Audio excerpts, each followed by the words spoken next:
Well, hello, and welcome to our HP Lovecraft stream. So today, I thought it would be interesting to try something.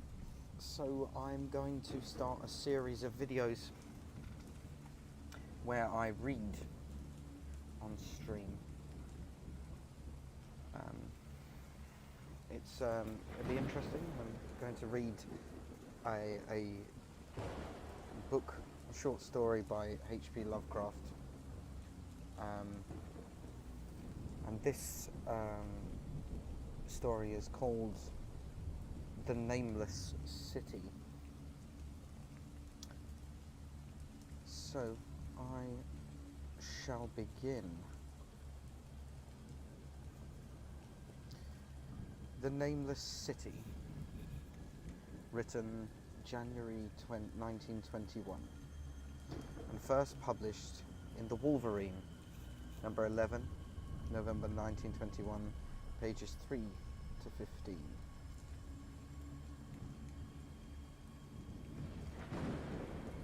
When I drew nigh the nameless city, I knew it was accursed. I was travelling in a parched and terrible valley under the moon, and afar I saw it protruding uncannily above the sands, as part of a corpse may protrude from an ill-made grave. Fear spoke from an age-worn stones of this hoary survivor of the deluge, this great-grandmother of the eldest pyramid, and a viewless aura repelled me and bade me retreat from antique and sinister secrets that no man should see, and no man else had dared to see.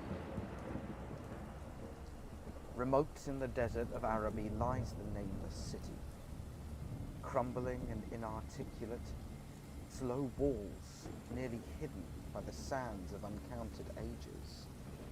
It must have been thus before the first stones of Memphis were laid, and while the bricks of Babylon were yet unbaked. There is no legend so old as to give it a name, or to recall that it was ever alive, but it is told of in whispers around campfires and muttered about by grandmas in the tents of sheiks, so that all the tribes shun it without wholly knowing why. It was of this place that Abdul al-Hazred, the mad poet, dreamed on the night before he sang his unexplained couplet.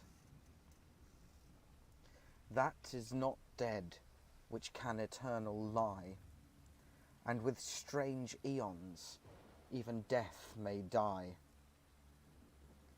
I should have known that the Arabs had good reason for shunning the nameless city, the city told of in strange tales, but seen by no living man. Yet I defied them and went into the untrodden waste with my camel. I alone have seen it, and that is why no other face bears such hideous lines of fear as mine, why no other man shivers so horribly when the night wind rattles the windows. When I came upon it in the ghastly stillness of unending sleep, it looked at me, chilly from the rays of a cold moon amidst the desert's heat. And as I returned its look, I forgot my triumph at finding it, and stopped still with my camel to wait for the dawn.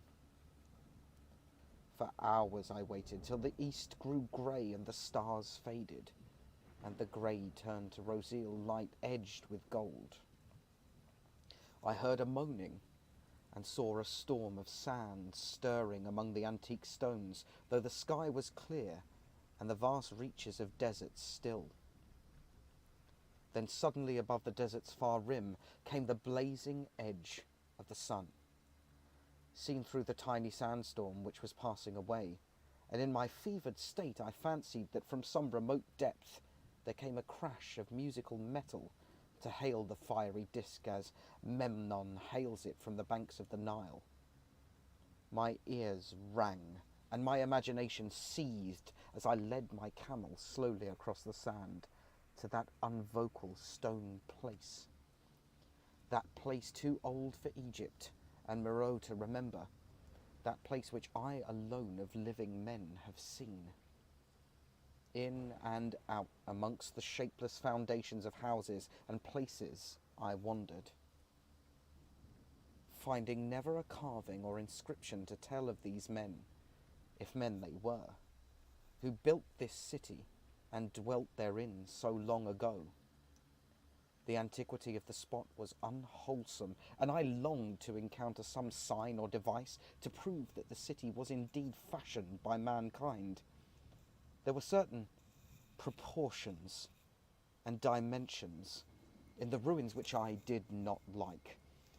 I had with me many tools, and dug much within the walls of the obliterated edifices, but progress was slow, and nothing significant was revealed. When night and the moon returned, I felt a chill wind which brought new fear, so that I did not dare to remain in the city, and as I went outside the antique walls to sleep, a small sighing sandstorm gathered behind me, blowing over the grey stones, though the moon was bright and most of the desert still. I awakened just at dawn from the pageant of horrible dreams.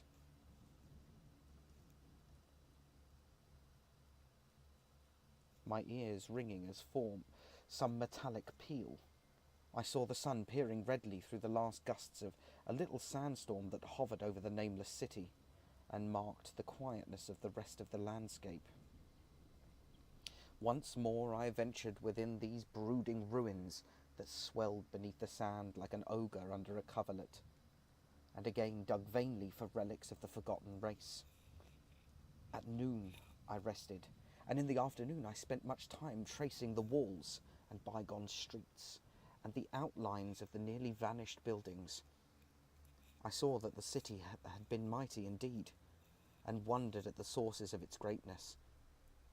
To myself, I pictured all the splendours of an age so distant that Chaldea could not recall it, and thought of Sarnath the Doomed, that stood in the land of Nar when mankind was young, and of Ib, that was carven of grey stone before mankind existed.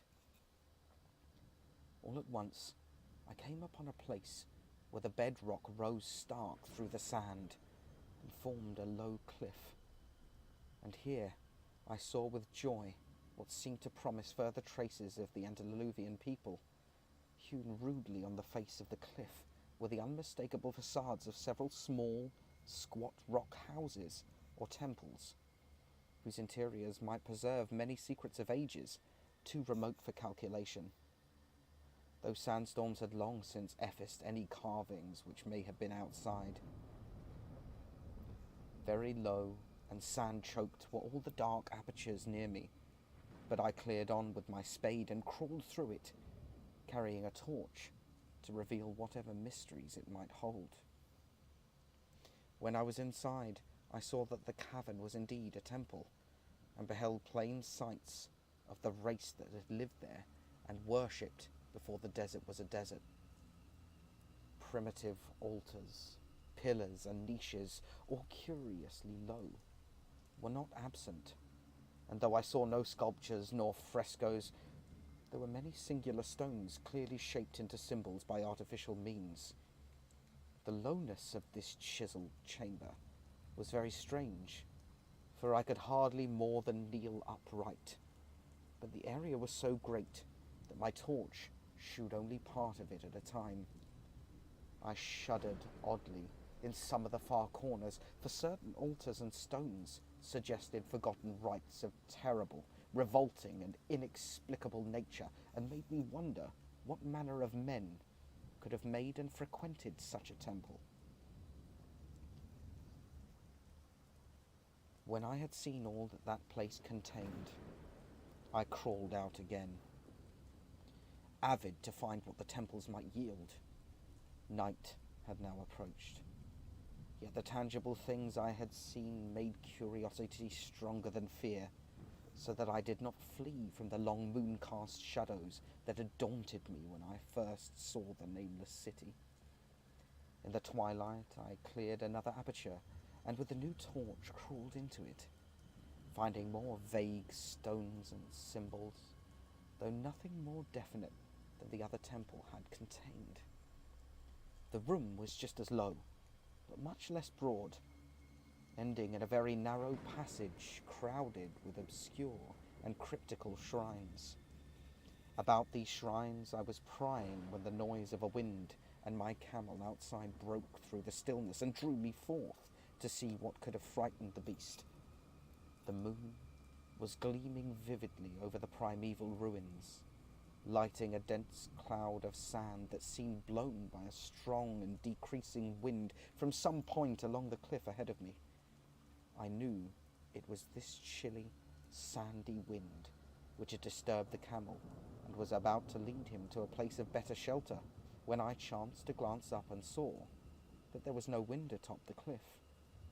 This astonished me and made me feel fearful again, but I immediately recalled the sudden local winds that I had seen and heard before at sunrise and sunset, and judged it was a normal thing.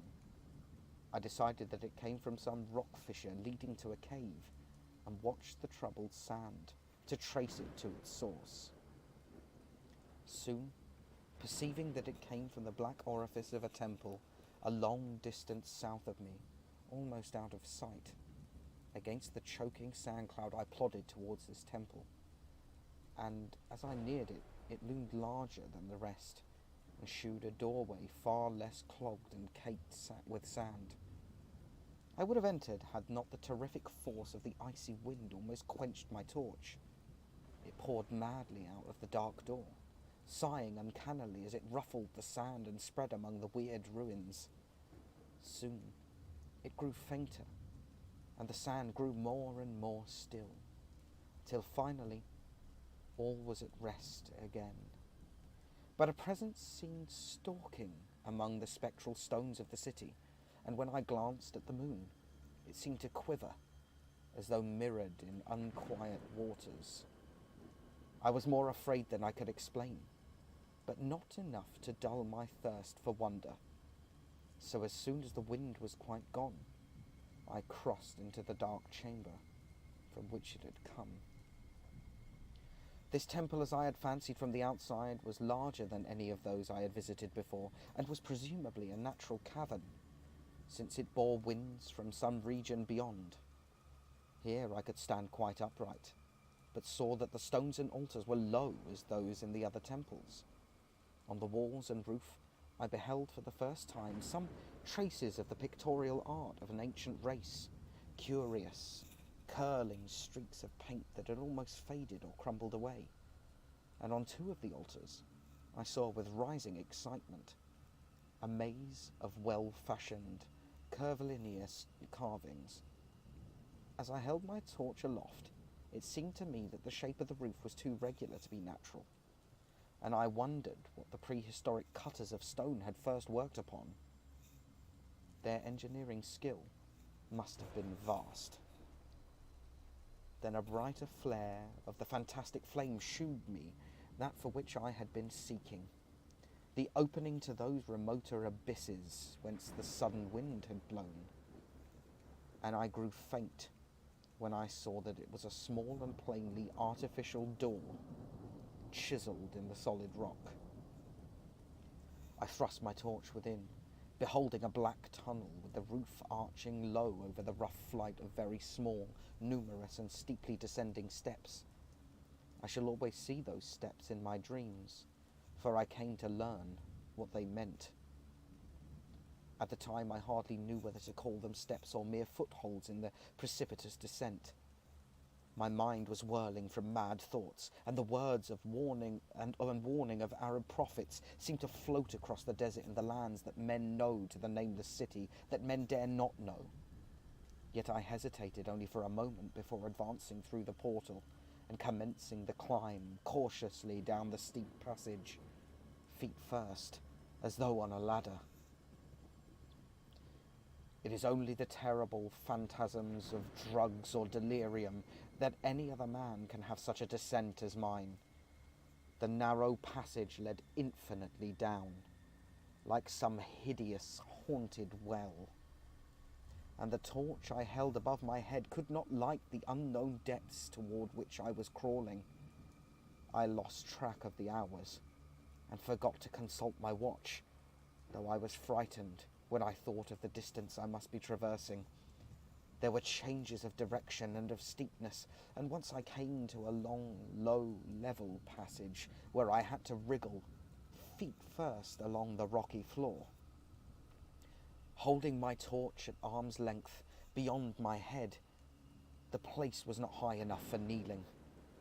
After that were more of the steep steps, and I was still scrambling down interminably when my failing torch died out. I do not think I noticed it at the time, for when I did notice it, I was still holding it high above me as if it were ablaze. I was quite unbalanced with that instinct for the strange and the unknown which had made me a wanderer upon earth and a haunter of far, ancient and forgotten places. In the darkness there flashed before my mind fragments of a cherished treasury of demonic lore, sentences from Al-Hazarid the Mad Arab, paragraphs from the apocryphal nightmares of Damascus, and infamous lines from the delirious Images du Monde of Gautier de Metz.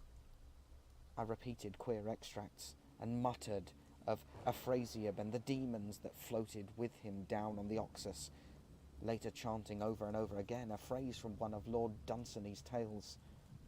The unreverberate blackness of the abyss. Once the descent grew amazingly steep, I recited something in sing-song from Thomas Moore, until I feared to recite more.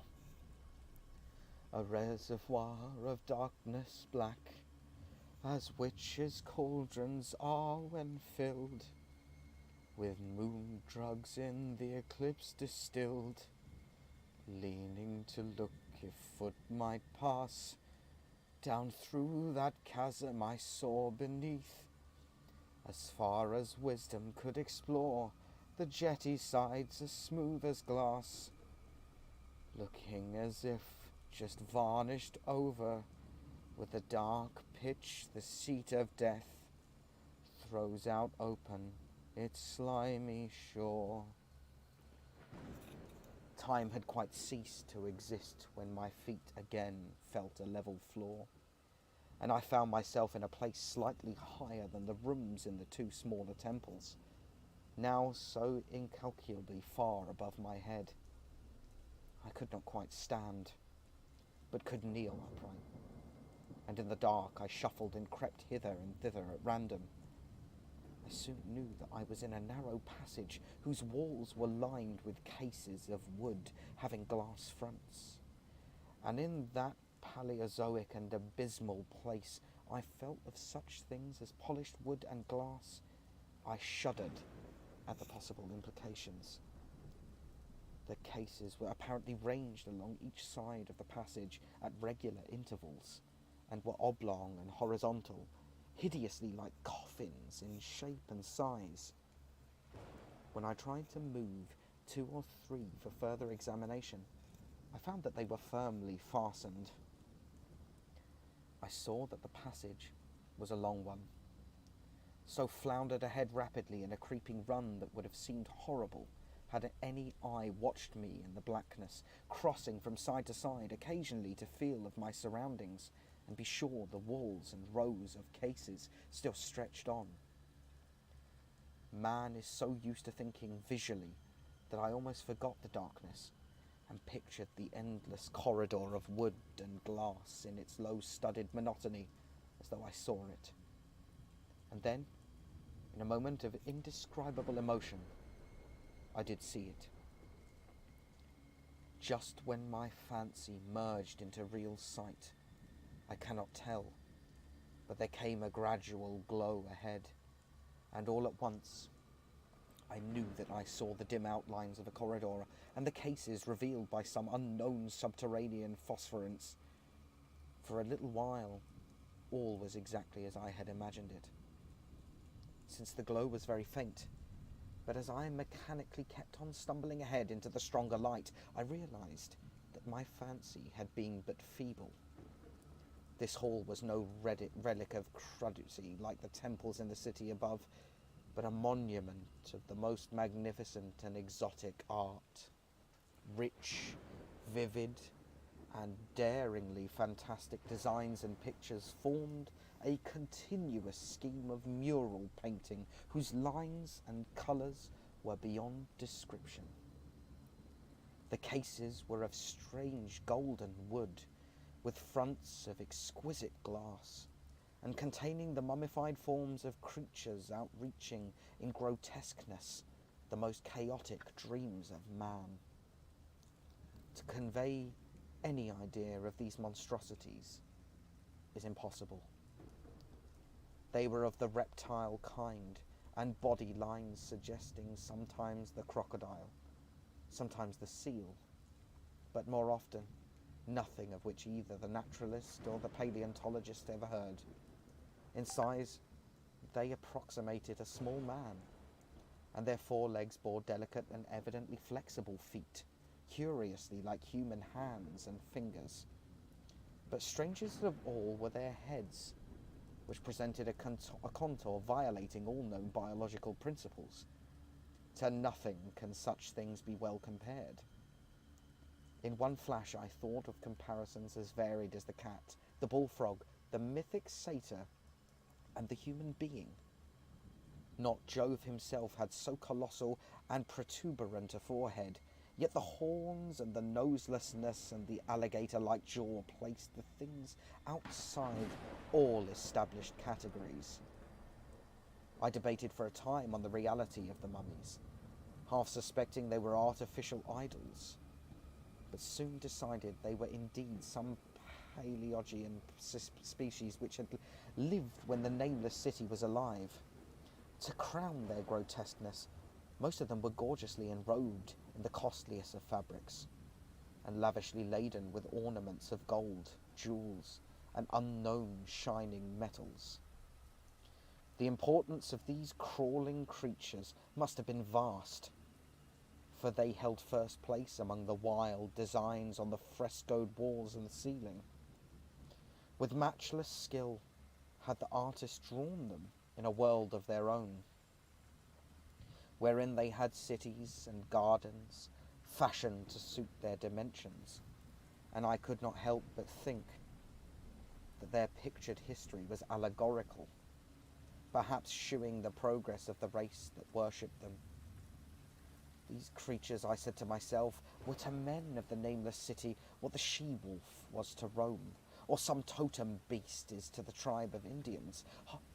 Holding this view, I could trace roughly a wonderful epic of the nameless city, the tale of a mighty sea-coast metropolis that ruled the world before Africa rose out of the waves, and of its struggles as the sea shrank away, and the desert crept into the fertile valley that held it. I saw its wars and its triumphs, its troubles and defeats, and afterwards its terrible fight against the desert when thousands of its people, here represented in allegory by the grotesque reptiles, were driven to chisel their way down through the rocks in some marvellous manner to another world whereof their prophets had told them. It was all vividly weird and realistic, and its connection with the awesome descent I had made was unmistakable. I even recognized the passages. As I crept along the corridor towards the brighter light, I saw later stages of the painted epic, the leave-taking of the race that had dwelt in the nameless city and the valley around for 10 million years. The race whose souls shrank from quitting scenes their bodies had known so long, where they had settled as nomads in the earth's youth, hewing in the virgin rock those primal shrines at which they had never ceased to worship. Now that the light was better, I studied the pictures more closely, and remembering that the strange reptiles must represent the unknown men, pondered upon the customs of the nameless city. Many things were peculiar and inexplicable. The civilization, which included a written alphabet, had seemingly risen to a higher order than those immeasurably later civilizations of Egypt and Chaldea. Yet there were curious omissions. I could, for example, find no pictures to represent deaths or funeral customs, save such as were related to wars, violence, and plagues, and I wondered at the reticence shewn concerning natural death.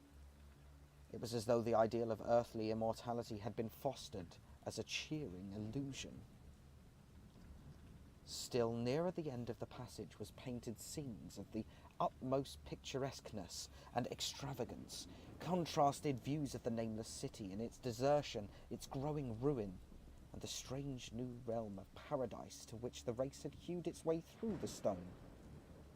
In these views, the city and the desert valley were shewn always by moonlight, a golden nimbus hovering over the fallen walls, and half revealing the splendid perfection of former times, shewn spectrally and elusively by the artist. The paradisal scenes were almost too extravagant to be believed, portraying a hidden world of eternal day, filled with glorious cities and ethereal hills and valleys. At the last, I thought I saw signs of an artistic anticlimax. The paintings were less skillful and much more bizarre than the wildest of earlier scenes.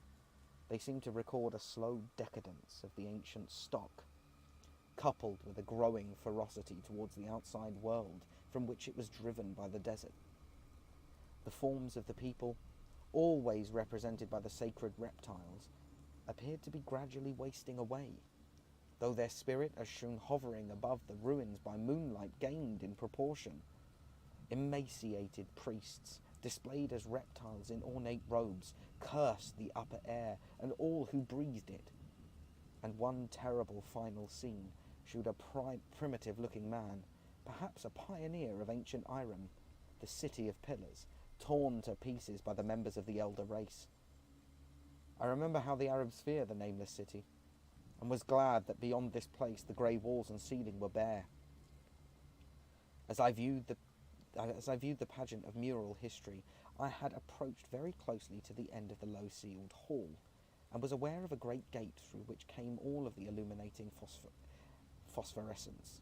Creeping up to it, I cried aloud in the transcendent amazement at what lay beyond, for instead of other and brighter chambers, there was only an illimitable void of uniform radiance, such one might fancy when gazing down from the peak of Mount Everest upon the sea of sunlit mist. Behind me was a passage so cramped that I could not stand upright in it. Before me was an infinity of subterranean effulgence. Reaching down from the passage into the abyss was the head of a steep flight of steps. Small, numerous steps like those of black passages I had traversed, but after a few feet the glowing vapours concealed everything. Swung back open against the left-hand wall of the passage was a massive door of brass, incredibly thick and decorated with fantastic bas-reliefs, which could, if closed, shut the whole inner world of light away from the vaults and passages of rock. I looked at the steps, and for the nonce dared not try them. I touched the open brass door, and could not move it. Then I sank prone to the stone floor, my mind aflame with prodigious reflections which not even a death-like exhaustion could banish.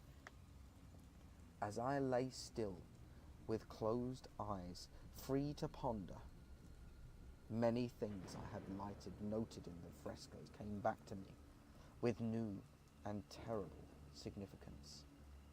Scenes representing the nameless city in its heyday, the vegetation of the valley around it, and the distant lands with which its merchants traded. The allegory of the crawling creatures puzzled me by its universal prominence, and I wondered that it should be so closely followed in a pictured history of such importance. In the frescoes, the nameless city had been shewn in proportions fitted into the reptiles. I wondered what its real proportions and magnificence had been, and reflected a moment on certain oddities I had noticed in the ruins. I thought curiously of the lowness of the primal temples and of the underground corridor, which were doubtless hewn thus out of deference to the reptile deities there honoured, though it perforce reduced the worshippers to crawling. Perhaps the very rites here involved crawling in imitation of the creatures. No religious theory, however, could easily explain the level passages in that awesome descent should be as low as the temples, or lower, since one could not even kneel in it. As I thought of the crawling creatures whose hideous mummified forms were so close to me, I felt a new throb of fear. Mental associations are curious, and I shrank from the idea that except for the poor primitive man torn to pieces in the last painting, mine was the only human form amidst the many relics and symbols of the primordial life. But as soon in my strange and roving existence, wonder soon drove out fear, for the luminous abyss and what it might contain presented a problem worthy of the greatest explorer. That a weird world of mystery lay far down the flight of peculiarly small steps, I could not doubt, and I hoped to find there those human memorials which the painted corridor had failed to give. The frescoes had pictured unbelievable cities and valleys in this lower realm, and my fancy dwelt on the rich and colossal ruins that awaited me. My fears, indeed, concerned the past rather than the future. Not even the physical horror of my position in that cramped corridor of dead reptiles and antediluvian frescoes miles below the world I knew and faced by another world of eerie light and mist could match the lethal dread I felt at the abysmal antiquity of the scene and its soul. An ancientness so vast that measurement is feeble seemed to leer down from the primal stones and rock-hewn temples of the nameless city, while the very latest of the astounding maps in the frescoes shewed oceans and continents that man has forgotten, with only here and there some vaguely familiar outlines of what could have happened in the geological ages since the painting ceased and the death-hating race resentfully succumbed to decay. No man might say. Life had once teemed in these caverns, and in the luminous realm beyond, now I was alone with vivid relics, and I trembled to think of the countless ages through which these relics had kept a silent, deserted vigil. Suddenly there came another burst of that acute fear which had intermittently seized me ever since I first saw the terrible valley and the nameless city under a cold moon, and despite my exhaustion, I found myself starting frantically to a sitting posture and gazing back along the black corridor toward the tunnels that rose to the outer world. My sensations were much like those which had made me shun the nameless city at night, and were as inexplicable as they were poignant. In another moment, however, I received a still greater shock in the form of a definite sound, the first which had broken the utter silence of these tomb-like depths. It was a deep, low moaning, as of a distant throng of condemned spirits, and came from the direction in which I was staring. Its volume rapidly grew, till it soon reverberated rightfully through the low passage, and at the same time I became conscious of an interesting draught of cold air, likewise flowing from the tunnels and the city above. The touch of this air seemed to restore my balance, for I instantly recalled the sudden gusts which had risen around the mouth of the abyss each sunset and sunrise, one of which had indeed revealed the hidden tunnels to me. I looked at my watch and saw that sunrise was near. So bracing myself to resist the gale that was sweeping down to its cavern horn as it had swept forth at evening, my fear again waned low, since a natural phenomenon tends to dispel broodings over the unknown. More and more madly poured the shrieking, moaning night wind into the gulf of the inner earth. I dropped prone again and clutched vainly at the floor for fear of being swept bodily through the open gate into the phosphorescent abyss.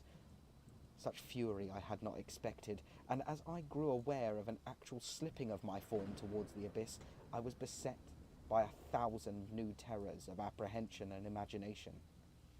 The malignancy of the blast awakened incredible fancies. Once more I compared myself shudderingly to the only human image in that frightful corridor, the man who was torn to pieces by the nameless race. For in the fiendish clawing of the swirling currents there seemed to abide a vindictive rage, all the stronger because it was largely impotent. I think I screamed frantically near the last. I was almost mad, but if I did so, my cries were lost in this hell-born babel of the howling wind wraiths. I tried to crawl against the murderous invisible torrent, but I could not even hold my own as I was pushed slowly and inexorably toward the unknown world. Finally reason must have wholly snapped, for I fell babbling over and over the unexplainable couplet of the mad Arab Al-Hazred who dreamed of the nameless city. That is not dead which can eternal lie, and with the strange eons even death may die. Only the grim brooding desert gods know what really took place, for indescribable struggles and scrambles in the dark I endured, or what Abaddon guided me back to life, where I must always remember and shiver in the night wind till oblivion, or worse, claims me. Monstrous, unnatural, colossal was the thing, too far beyond all the ideas of man to be believed except in the silent, damnable small hours of the morning when one cannot sleep. I have said that the fury of the rushing blast was infernal, and that its voices were hideous with the pent-up viciousness of desolate eternities. Presently these voices, while still chaotic before me, seemed to my beating brain to take articulate form behind me, and down there in the grave of unnumbered eon-dead antiquities, leagues below the dawn-lit world of men, I heard the ghastly cursing and snarling of strange-tongued fiends. Turning, I saw outlined against the luminous ether of the abyss what could not have been seen against the dusk of the corridor. A nightmare horde of rushing devils, hate-distorted, grotesquely panoplied, half-transparent, devils of a race no man might mistake, the crawling reptiles of the nameless city. And as the wind died away, I was plunged into the ghoul-pooled darkness of the earth's bowels, for behind the last of the creatures, the great brazen door clanged shut, with a deafening peal of metallic music whose reverberations swelled out into the distant world to hail the rising sun as Memnon hails it from the banks of the Nile.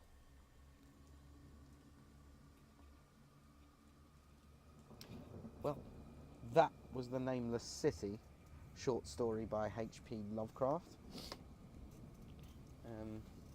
I hope that was reasonably entertaining. I'm just going to take a short break because I need to drink something. So bear with me 2 seconds, I will be right back.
a skelly? I think it is. I definitely think it is.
Hello, and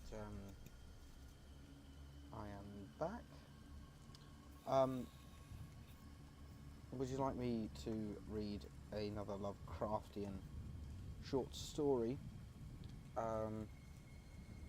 Just give me a yes or something in the chat if you'd like me to continue. Otherwise, I'm thinking of heading off for the evening, but I'm happy to read some more if would like that.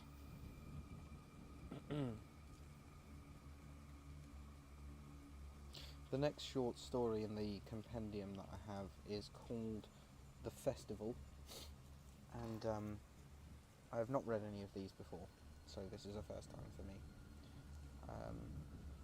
It will be quite a nice thing to do this time on a Monday evening.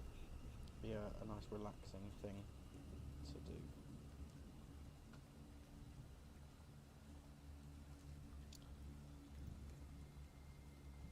Okay.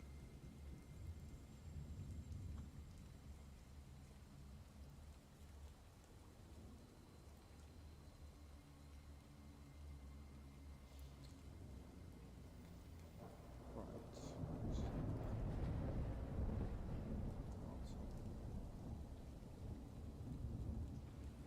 Okay.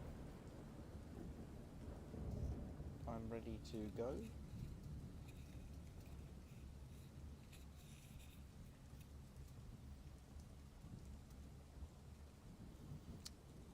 Here is the festival.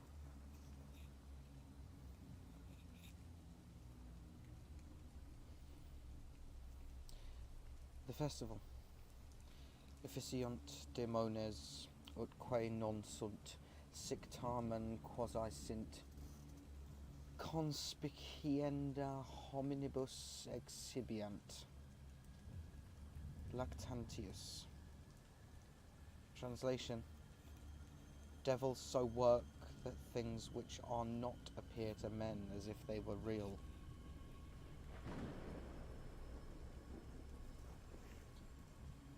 I was far from home, and the spell of the eastern sea was upon me. In the twilight I heard it pounding on the rocks, and I knew it lay just over the hill, where the twisting willows writhed against the clearing sky, and the first stars of evening.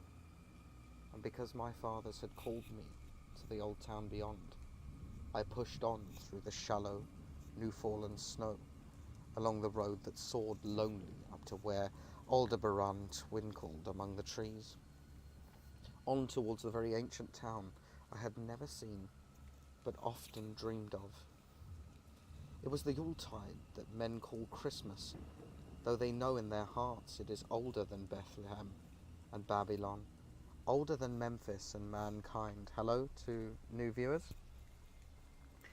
It was the Yuletide, and I had come at last to the ancient sea town where my people had dwelt and kept festival in the elder time, when festival was forbidden, where also they had commanded their sons to keep festival once every century, that the memory of primal secrets might not be forgotten. Mine were an old people. They were old even when this land was settled 300 years before. And they were strange, because they had come as dark, furtive folk from an opiate southern gardens of orchids, and spoken another tongue before they learnt the tongue of the blue-eyed fishers. And now they were scattered and shared only the rituals of mysteries that none living could understand. I was the only one who came back that night to the old fishing town as legend bade, for only the poor and lonely remember. Then beyond the hill's crest I saw Kingsport outspread frostily in the gloaming snowy. Kingsport and its ancient vanes and steeples, ridge poles and chimney pots, wharves and small bridges, willow trees and graveyards, endless labyrinths of steep, narrow, crooked streets, and dizzy church-crowned central peak that time does not touch.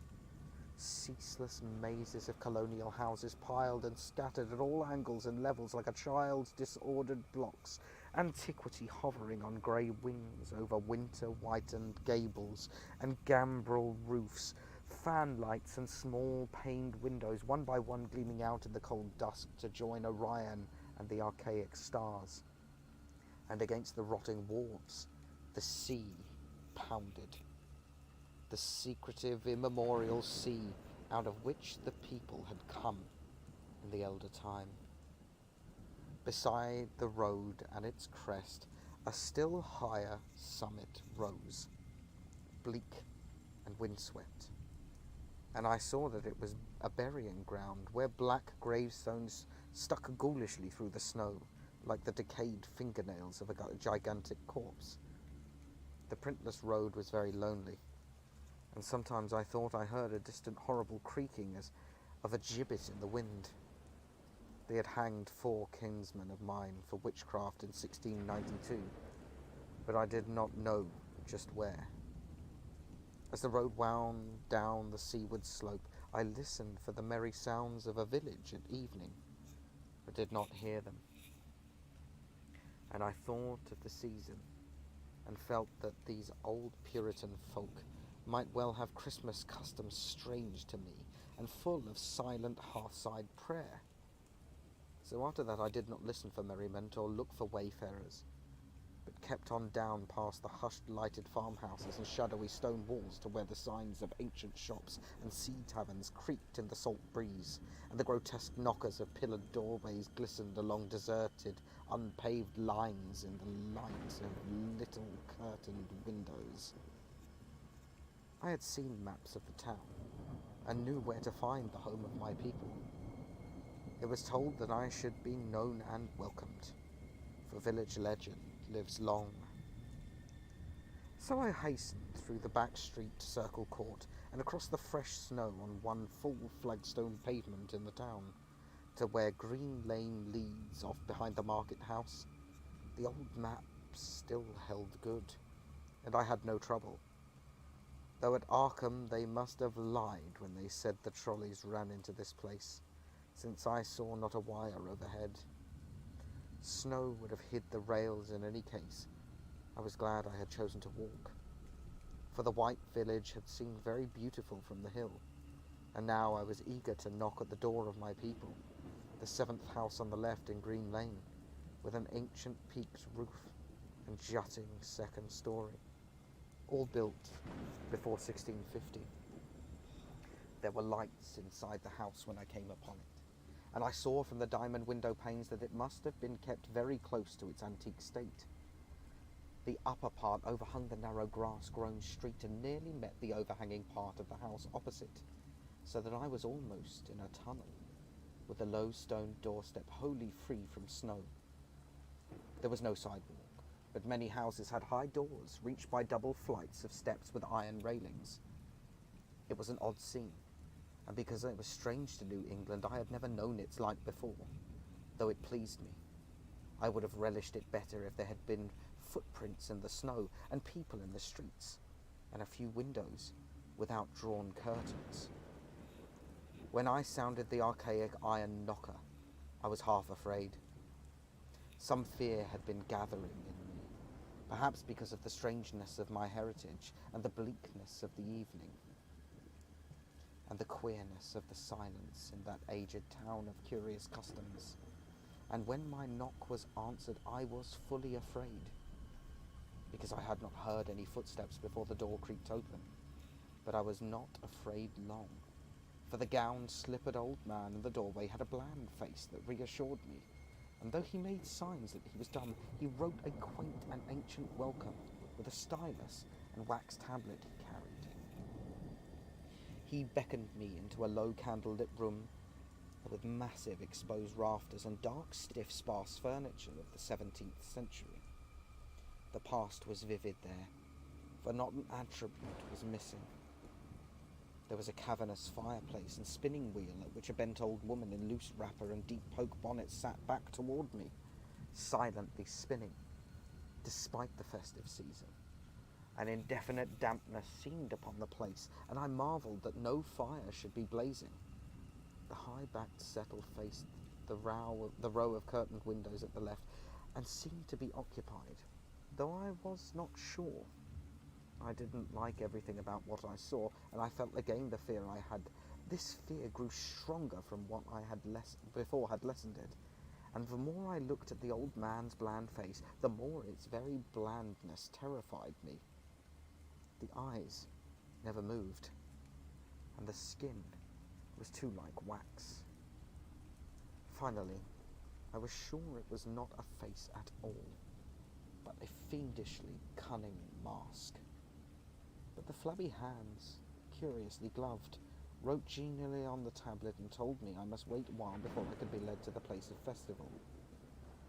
Pointing to a chair, table, and pile of books, the old man now left the room, and when I sat down to read, I saw that the books were hoary and mouldy, and that they included old Morister's wild marvels of science, the terrible Seducismus Triumphatus of Joseph Glanville, published in 1681, the shocking De Menoletria of Remigus, printed in 1595 at Lyon, and worst of all, the unmentionable Necronomicon of the mad Arab Abdul al-Hazared in Olaus Wormius' forbidden Latin translation, a book which I had never seen, but of which I heard monstrous things whispered. No one spoke to me, but I could hear the creaking of signs in the wind outside, and the whir of the wheel as the bonneted old woman continued her silent spinning. I thought the room, the books and the people very morbid and disquieting, but because an old tradition of my father's had summoned me to strange feastings, I resolved to expect queer things. So I tried to read, and soon became tremblingly absorbed by something I found in that accursed Necronomicon. A thought and a legend too hideous for sanity or consciousness, but I disliked it when I fancied I heard the closing of one of the windows that the settle faced, as if it had been stealthily opened. It had seemed to follow a whirring that was not of the old woman's spinning wheel. This was not enough, for the old woman was spinning very hard, and the aged clock had been striking. After that I had lost the feeling that there were persons on the settle, and was reading intently and shudderingly when the old man came back, booted and dressed in a loose antique costume, and sat down on that very bench, so that I could not see him. It was certainly nervous waiting, and the blasphemous book in my hands made it doubly so. When 11 struck, however, the old man stood up, glided to a massive carved chest in the corner, and got 2 hooded cloaks, one of which he donned, and the other of which he draped around the old woman, who was ceasing her monotonous spinning. Then they both started for the outer door, the woman lamely creeping, and the old man, after picking up the very book I had been reading, beckoning me as he drew his hood over that unmoving face, or mask. We went out into the moonless and tortuous network of that incredibly ancient town. Went out as the lights in the curtained windows disappeared one by one, and the dog star leered at the throng of cowled, cloaked figures that poured silently from every doorway and formed monstrous processions up this street and that, past the creaking signs of the antediluvian gables, the thatched roofs and diamond-paned windows, threading precipitous lanes where decaying houses overlapped and crumbled together, gliding across open courts and churchyards where the bobbing lanthorns made eldritch drunken constellations.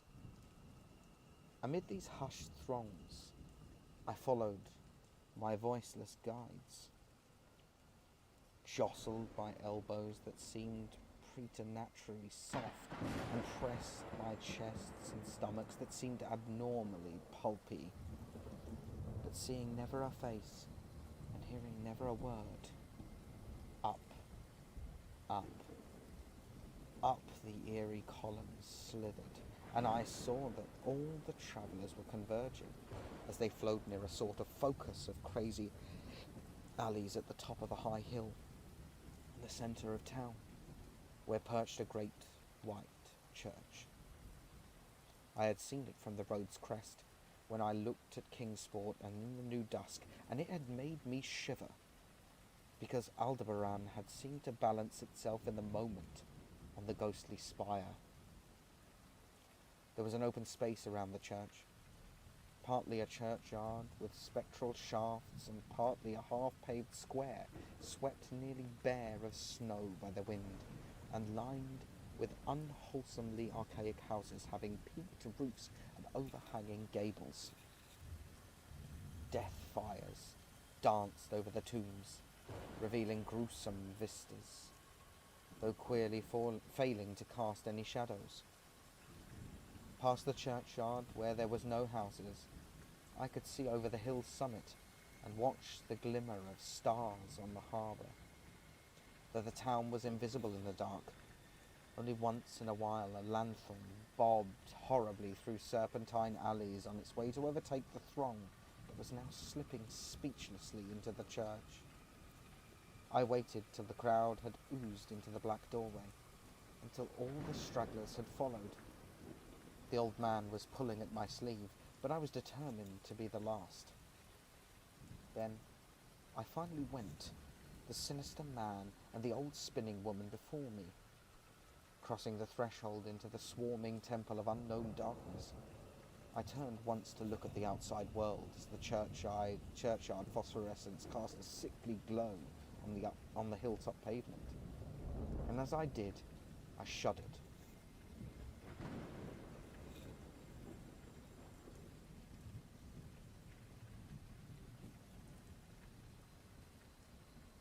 For though the wind had not left much snow, a few patches did remain on the path near the door, and in that fleeting backward look it seemed to my troubled eyes that they bore no mark of passing feet, not even mine. The church was scarce lighted by all the lanterns that had entered it, and most of the throng had already vanished. They had streamed up the aisle between the high white pews to the trap-door of the vaults, which yawned loathsomely open just before the pulpit, and were now squirming noiselessly in. I followed dumbly down the foot-worn steps and into the dank, suffocating crypt. The tale of that sinuous line of night marchers seemed very horrible, and as I saw them wriggling into a venerable tomb that seemed more horrible still, then I noticed that the tomb's floor had an aperture down which the throng was sliding, and in a moment we were all descending an ominous staircase of rough-hewn stone, a narrow spiral, staircase damp and peculiarly odorous, that wound endlessly down into the bowels of the hill, past monotonous walls of dripping stone blocks and crumbling mortar.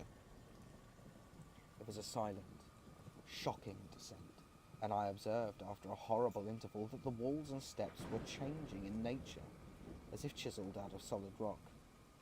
What mainly troubled me was that the myriad footfalls made no sound and set up no echoes, and after eons of descent I saw some side passages or burrows leading from unknown recesses of blackness to the shaft of nighted mystery. Soon they became excessively numerous, like impious catacombs of nameless menace, and their pungent odour of decay. It grew quite unbearable. I knew we must have passed down through the mountain, beneath the earth of Kingsport itself, and I shivered that a town should be so aged and maggoty with the subterraneous evil. Then I saw the lurid shimmering of pale light, and I heard the insidious lapping of sunless waters. Again I shivered, for I did not like the things that the night had brought, and wished bitterly that no forefather had summoned me to this primal rite. As the steps and the passage grew broader, I heard another sound.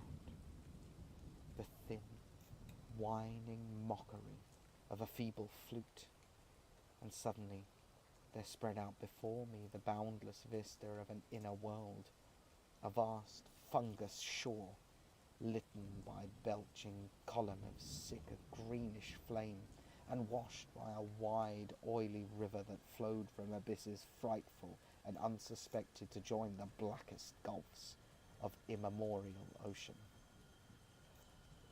Fainting and gasping, I looked at that unhallowed Erebus of Titan toadstools, leprous fire and slimy water, and saw the cloaked throngs forming a semicircle around the blazing pillar. It was the Yule Rite, older than man and fated to survive him, the primal rite of the solstice and of spring's promise beyond the snows, the rite of fire and evergreen light and music. And in the Stygian grotto I saw them do the rite and adore the sick pillar of flame. Throw into the water handfuls gouged out of viscous vegetation which glittered green in the chlorotic glare. I saw this, and I saw something amorphously squatted far away from the light, piping noisomely on a flute, and as the thing piped, I thought I heard noxious muffled flutterings in the fetid darkness where I could not see. But what frightened me most was that flaming column, spouting volcanically from depths profound and inconceivable, casting no shadows as healthy flames should, and coating the nitrous stone above with a nasty venomous verdigris. For in all that seething combustion no warmth lay, but only the clamminess of death and corruption. The man who had brought me now squirmed to a point directly beside the hideous flame, and made stiff ceremonial motions to the semicircle he faced. At certain stages of the ritual, they did grovelling obeisance, especially when he held above his head the abhorrent Necronomicon he had taken with him. And I shared all the obeisances because I had been summoned to this festival by the writings of my forefathers. Then the old man made a signal to the half-seen flute player in the darkness, which player thereupon changed its feeble drone to a scarce louder drone in another key, precipitating as it did so horror unthinkable and unexpected. At this horror I sank nearly to the lichened earth, transfixed with a dread not of this nor any world, but only of the mad spaces between the stars. Out of the unimaginable blackness beyond the gangrenous glare of that cold flame, out of the Tartarian leagues through which the oily river rolled, uncannily, unheard and unsuspected, there flopped rhythmically a horde of tame, trained, hybrid, winged things that no sound I could ever wholly grasp, nor sound brain ever wholly remember. They were not altogether crows, nor moles, nor buzzards, nor ants, nor vampire bats, nor decomposed human beings, but something I cannot and must not recall. They flopped limply along, half with their webbed feet and half with their membranous wings, and as they reached the throng of celebrants, the cowled figures seized and mounted them, and rode off one by one along the reaches of that unlighted river, into pits and galleries of panic where poison springs feed frightful and undiscoverable cataracts. The old spinning woman had gone with the throng, and the old man remained only because I had refused when he motioned me to seize an animal and ride like the rest. I saw, when I staggered to my feet, that the amorphous flute player had rolled out of sight, but that two of the beasts were patiently standing by. As I hung back, the old man produced his stylus and tablet and wrote that he was the true deputy of my fathers who had founded the Yule worship in this ancient place. that it had been decreed that I should come back, and the most secret mysteries were yet to be performed. He wrote this in a very ancient hand, and when I still hesitated, he pulled from his loose robe a seal ring and a watch, both with my family arms, to prove that he was what he said. But it was a hideous proof, because I know from old papers that the watch had been buried with my great-great-great-great-grandfather in 1698. Presently, the old man drew back his hood and pointed to the family resemblance in his face, but I only shuddered, because I was sure that that face was merely a devilish waxen mask. The flopping animals were now scratching restlessly at the lichens, and I saw that the old man was nearly as restless himself. When one of the things began to waddle and edge away, he turned quickly to stop it, so that the suddenness of his motion dislodged the waxen mask from what should have been his head. And then, because the nightmare's position barred me from the stone staircase down which we had come, I flung myself into the oily underground river that bubbled somewhere to the caves of the sea. Flung myself into that putrescent juice of earth's inner horrors before the madness of my screams could bring down upon me all the charnel legions these pest gulfs might conceal. At the hospital, they told me I had been found half frozen in Kingsport Harbour at dawn, clinging to the drifting spar that accident sent to save me. They told me I had taken the wrong fork of the hill road the night before and fallen over the cliffs at Orange Point, a thing they deduced from prints around in the snow. There was nothing I could say because everything was wrong. Everything was wrong. With the broad windows showing a sea of roofs in which about only 1 in 5 was ancient, and the sound of trolleys and motors in the streets below. They insisted that this was Kingsport, and I could not deny it. When I went delirious at hearing that the hospital stood near the old churchyard on Central Hill, they sent me to St. Mary's Hospital in Arkham, where I could have better care. I liked it there, for the doctors were broad-minded, and even lent me their influence in obtaining the carefully sheltered copy of Al-Zaharad's objectionable Necronomicon from the library of Miskatonic University. They said something about a psychosis, and agreed I had better get any harassing obsessions off my mind. So I read again that hideous chapter, and shuddered doubly because it was indeed not new to me. I had seen it before. Let footprints tell what they might, and where it was I had seen were best forgotten. There was no one in waking hours who could remind me of it, but my dreams are filled with terror because of phrases I dare not quote. I dare not quote only one paragraph put into such English as I can make from the awkward low Latin. The nethermost caverns, wrote the mad Aaron, are not for the fathoming of eyes that see, for their marvels are strange and terrific. Cursed the ground where dead thoughts live new and oddly bodied, and evil the mind is held by no head.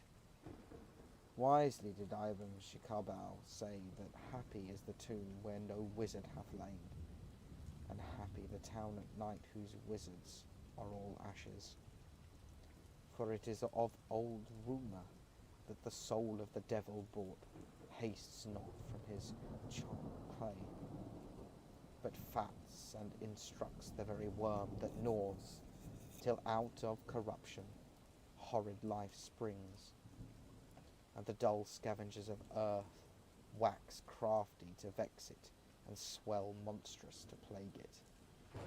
Great holes secretly are digged where earth's pores ought to suffice, and things have learnt to walk that ought to crawl. Okay. Well, thank you very much for joining me. I hope that was fun. It was fun reading it. And if this is a thing that people would like in the future, I'm happy to oblige. So I hopefully I'll see you tomorrow for either some more gaming or some reading or some maybe YouTube rabbit hole delving. Either way, have a lovely